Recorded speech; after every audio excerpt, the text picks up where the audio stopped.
एउटा सानो र सुन्दर गाउँ थियो। त्यस गाउँमा एउटा सानो घर थियो। त्यो घर एकदमै सुन्दर राम्रो थियो। त्यो घरमा 5 जना सदस्यहरू बस्नुहुन्थ्यो। रिता, रिताको आमा, रिताको बुबा, रिताको भाइ र रिताको हजुरबुबा। एक दिन रिता र रिताको भाइलाई घरमा छोडेर उसको हजुरबुबा, बाबा र आमा बाहिर जानुभयो। रिता र उसको भाइलाई घरमा बसेर अल्छी लागेको थियो र उनीहरू धेरै वरिपरि घुमिरहेका थिए। त्यत्तिकैमा उनले उसको हजुरबुबाको पुरानो दराज देखे।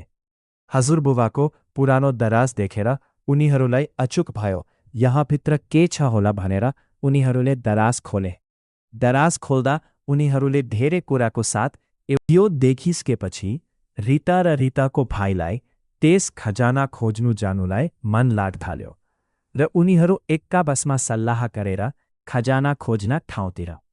जौले खजाना खोज्नु चाहिँ उनीहरू घर बाहिर निक्ले। एउटा ठुलो घनादा जङ्गलमा उनीहरू खजाना खोज्नका लागि खजाना खोज्नेको लागि उनीहरूले बाटैमा भेटाएपछि रिता र रिताको भाइ दुवैजना ती जङ्गलमा बसेर रुन लागे।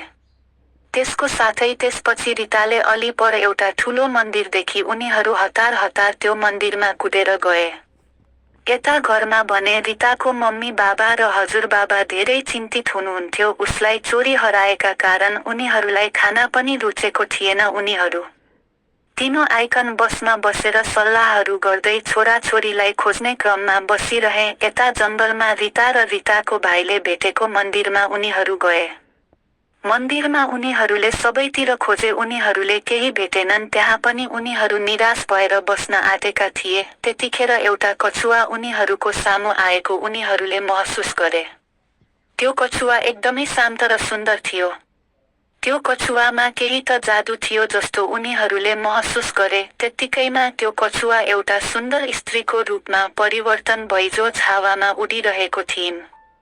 त्यो सुन्दर स्त्रीले उनीहरू रोएको देखेर उनीहरूको मद्दत गर्न आएको हुन्छन्। उनी वास्तवमा एउटा देवी रहेकी हुन्छन्। उनीहरूलाई उनीहरूसँगै के भयो सबै उनीलाई सुनाउँछन् र उसले उनीहरूलाई उसको घर लिएर जान्छन्।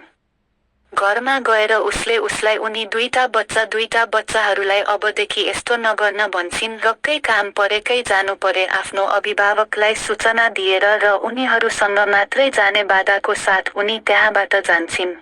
यसरी रिता र रिताको भाइ आफू जङ्गलबाट फुत्केकोमा एकदमै खुसी लाग्छ र घर घर गएर आफ्नो आमा बाबा र हजुरबाबालाई सबै कहानी भन्छन्। आमा बाबा पनि रितालाई भाइलाई देखेर एकदमै खुसी हुन्छ र हर्षको आँसु झर्छ अनि उनीहरूले विस्तारमा सबै कुरा बताउँछन् र त कहानी यसरी नै सकिन्छ।